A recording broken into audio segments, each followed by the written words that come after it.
Welcome to the Teach Joyfully podcast, where we talk about all things elementary teaching with some mom stuff thrown in. I'm Lisa Burns, a teacher success coach, veteran elementary teacher, and mom of 5. I'll be your host. Thanks for joining me. So today I'd like to talk about 18 secret rules of highly successful teachers. I know that sounds a little odd, but here's the thing. There are things that very successful teachers do consistently, and they all seem to do them. And sometimes it seems like somebody else has all this knowledge and you can't figure out where they got it from. Well, here you go. It's not a secret any longer. So here's the rules. Number 1, take care of yourself first. This means you must guard your personal time. Yes, I know it is one of the most difficult things for teachers and parents to do. It is hard. I know it's hard. I never said these rules were easy, but they are eternal truths. This is essential. There's a reason why the airlines tells you to put your own air mask on first before you help anyone else. You cannot help anyone else if you haven't filled your cup first. Rule 2, predetermine how much time you work outside of school hours. I know that seems a little odd, but if you don't actually have a schedule for yourself, your school time and work time will bleed over into your personal life, and before you know it, you won't have a personal life. Make a schedule. Create times and days that maybe you'll stay late or go in early or whatever your plan is and what you'll accomplish on any given day. Don't forget to leave some white space. Now, what is white space? Well, white space is that time in between things where you don't schedule anything so that you're not scheduling things back to back. You need a chance to go to the bathroom, take a breath, and just gather your thoughts. It also gives you some flex time in there so that when things go awry, and yes, that's going to happen, then you have some flex time to be able to adjust and still fit everything in. This is sustainability. Then you have to stick to it.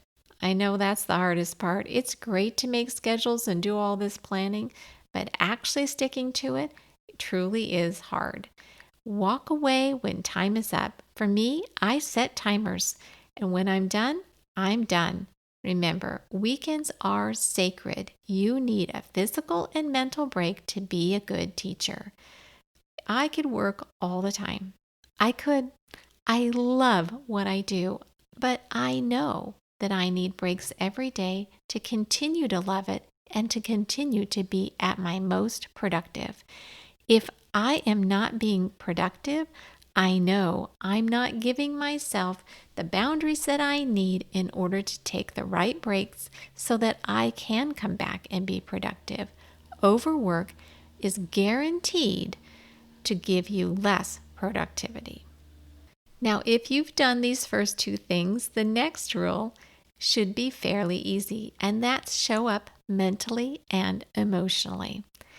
It's really hard to show up emotionally and mentally at school every single day and be 100% invested if we haven't cared for ourselves first and made sure that we had plenty of time off to rest and recharge. Once you've done that, this one becomes so much easier. Be real about the days that you're worn out and struggling. It's going to happen. It is. Whether you have a new baby at home, or you just didn't sleep well, or maybe you're just not feeling quite yourself. Whatever it is, maybe you're worried about someone in your family. Things are going to happen. Life happens. It does. And your students will notice. So just ask for their help in winning the day.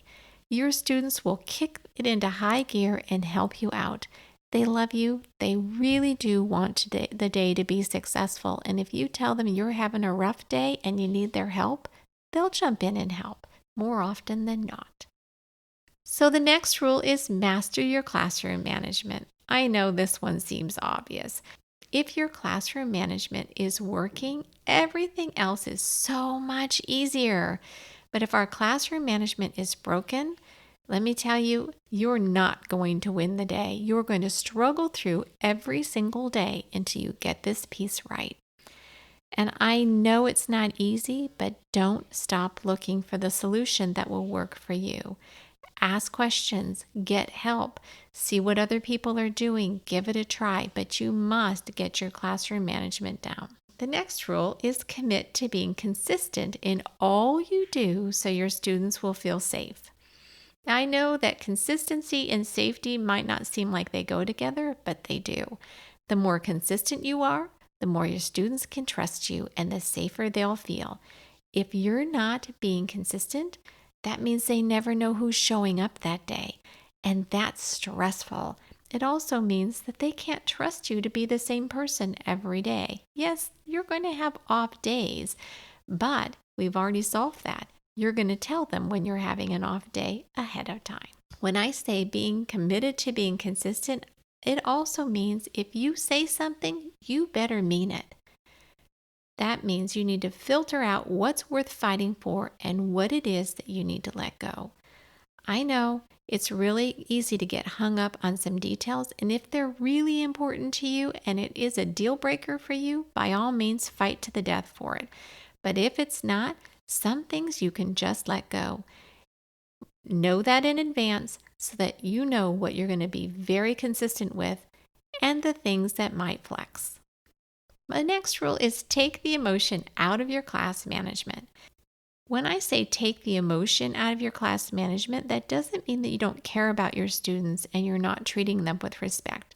100% you care about your students and you are going to treat them with respect.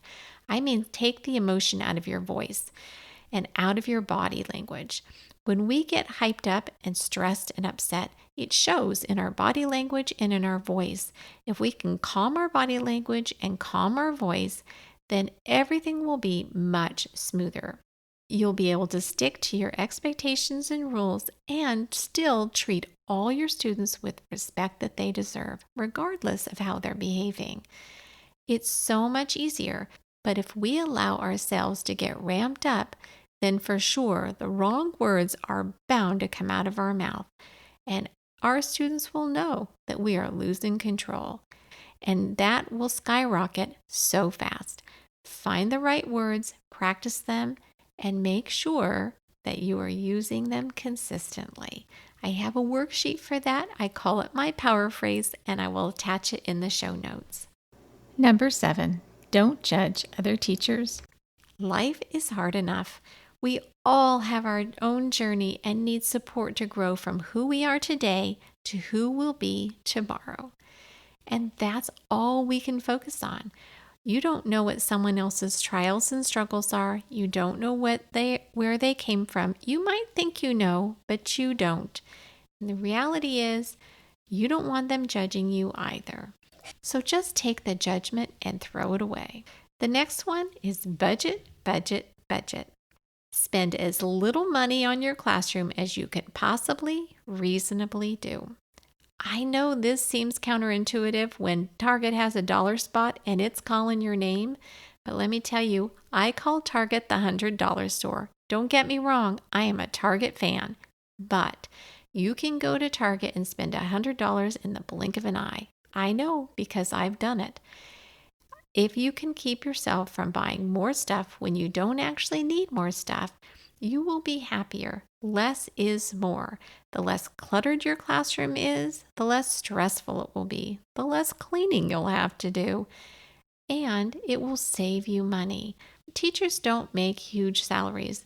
Don't go spending every penny that you make on your classroom.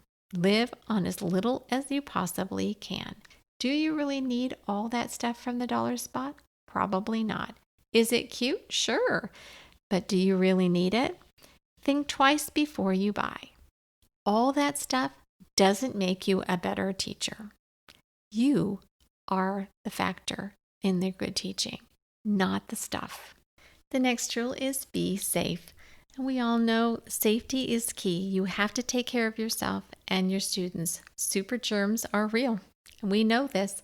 So be safe. Take the precautions you need to take in order to take care of you. And the next rule is communicate regularly and consistently with parents. You will head off a world of trouble if you are over communicating instead of under communicating, or even barely just communicating. Create a schedule and stick to it. The more upfront and consistent you are, the more they'll trust you. If you are doing online or a hybrid model of education, you need to communicate more rather than less. I know it's so busy and hard because you're learning new systems and trying to do so much. Create some patterns of consistency and check in with families regularly. The more you do this, the smoother your year will go. And next, give focused, specific feedback so students can learn and grow as fast as possible. The more feedback you give students, the better. I don't grade the majority of assignments. I believe in practice, and classwork needs to be practiced most of the time. The more students can practice and have valuable feedback on how to improve and do a better job the next time, the more they will grow. This is a safe situation for them to make mistakes, try new things, and keep on trucking. When I do grade something, I make sure my expectations were clear and I give as much feedback as I possibly reasonably can for each student so that they can grow and change on the next assignment. They worked hard on their work and they deserve no less than my very best in return. Rule 12, organize and schedule your planning and grading. Putting it on your schedule makes it a priority. I know I've talked about this before, but it is really essential that you have a scheduled time for planning and a scheduled time for grading. If not, it will bleed over into your personal life and you won't have You really need to schedule this. In addition, it helps you be more efficient and productive so you can just get it done and move on. You're not here to plan. You're not here to grade. You're here to teach, but these come along with it. So be as efficient as possible with them so that you can do what you really love. Teach. Rule 13, give yourself lots of grace. You will always be a work in progress. Welcome to the club. Let's face it, we are hardest on ourselves and we really shouldn't be. Yes, we need to hold ourselves to a high standard, but we also need to give ourselves plenty of grace to get there. We're not going to get anywhere overnight. We aren't. It takes time and practice and a lot of mistakes in between. Give yourself grace. When you make a mistake, it's not a mistake. It's an opportunity to learn and grow. That's what you need to tell yourself and give yourself lots of grace to do that learning and growing. Don't give up. Don't stop learning and growing, but certainly don't beat yourself up over the mistakes. Take a look at them, learn where you can do better, and move on. Rule 14, people, not programs. What do I mean by this? That means relationships are everything. Relationships come before everything else. All those programs, all that content, everything else that you've got is not as important as the relationships with you and your students and your fellow colleagues. You really do need to work on those relationships first and foremost. The better your relationships are, the better your year will go for everyone. If you can develop strong relationship with your students, you'll have a much better and smoother year, and those students will work doubly hard for you. In addition, if you have a strong relationship with your fellow colleagues, it will be a much happier year for all of you because you can help lighten each other's loads by working together. It's worth the time and energy to develop those relationships. You'll be happier, everyone else will be happier, and I'm all for happy. Rule 15. The only people who are done learning are dead. Set goals, grow, get better at something every week, month, and year. There's always something new to learn. Learning new things is energizing, inspiring, and motivating. It will make you a better teacher, even if what you're learning about has nothing to do with what you teach. There's just something about being actively involved as a learner in something that you find interesting and you can be passionate about that really energizes our teaching. Rule 16. I know you've probably heard this one before, but I'm going to say it again. Take 5 to 10 minutes to reflect on your teaching at the end of every week. It's not new. It's easy to say, but it's a very different thing to actually do it. If you really invest even 5 minutes every week for the entire school year, it will change your teaching for the better in ways you can't possibly imagine now. You can note your growth, your wins, and what to work on next. I believe it's Michael Hyatt who calls it 2 wins and a grow. I love this idea. Figure out 2 wins for the week and 1 grow. It literally will take you 5 minutes. If you can write down 2 wins and 1 grow and figure out how you're going to use that grow to actually grow, you will be 10 times better, if not 100 times better as a teacher by the end of the school year. Now that's a win. Rule 17, Pinterest perfect is a myth that will not only steal your time, but your joy. Get over perfect and get the job done. The thing about perfect is that it stalls us. It makes us too worried to make a move right or left, forward or backward, because we're so worried about things being perfect. Perfect is quite often stays on the drawing board and doesn't actually become reality. Sometimes you just have to step out in all that imperfect and messiness and just give it a try. You can fix it later. Don't worry. Once you've got it out there, you're going to want to fix it if it didn't go well. But you'll never know until you actually get out there and do it. And the same goes for your classroom decor. Your classroom doesn't have to be beautiful and perfect. It needs to be good enough. It should be welcoming, and your students should be joyful when they're in the space. It should be functional so that everyone can find what they need and get back to business and learn. If you have achieved that, that's a win. If you want to sparkle it up after that, by all means have at it. But you know what? It's not necessary. I know that's really hard with Pinterest and Instagram out there, but it's really true. I've got news for you. Having a Pinterest perfect, beautiful classroom does not make you a good teacher. You make you a good teacher. It's what you do every day. It's not what your classroom looks like. And Rule 18, templates can be your best friend. Having templates for all kinds of things can save you a ton of time and energy. I use email templates for all kinds of emails throughout the school year. That means I have them in a document. I can copy, paste, edit, and I'm done. And I'm off and on my way. It means that I don't have to come up with the right words over and over again because I already have them written down. And it just requires a little bit of tweaking. The same can be true for all kinds of grading rubrics. If you have some basic templates done, fabulous. It can also work for all of your PowerPoint or Google Slides. Create a template, copy, paste, do it again. And then you don't have to recreate all of those basic kinds of things every time you need to do a slideshow. You have a basic template that you can just simply edit and then keep going from there. It will save you so much time. Quit recreating the wheel every time you're trying to put out a new email, create a new slide deck, write a new lesson plan, or anything else that you do over and over again. If you can create a template for that, it will save you a ton of time. Yes, it's some time invested at the front end, but in the long run, it will serve you for years to come. So that's it, my teacher friends. We're out of time. Thanks so much for joining me today. If you liked today's episode, I'd love it if you'd go to Apple Podcasts or wherever you listen and leave a review. And while you're there, hit the subscribe button so you'll never miss an episode. Also, you can continue the conversation online with me in my Facebook group, the Teach Joyfully Podcast Community, where elementary teachers can connect, get help, and encouragement for all kinds of education and parenting topics.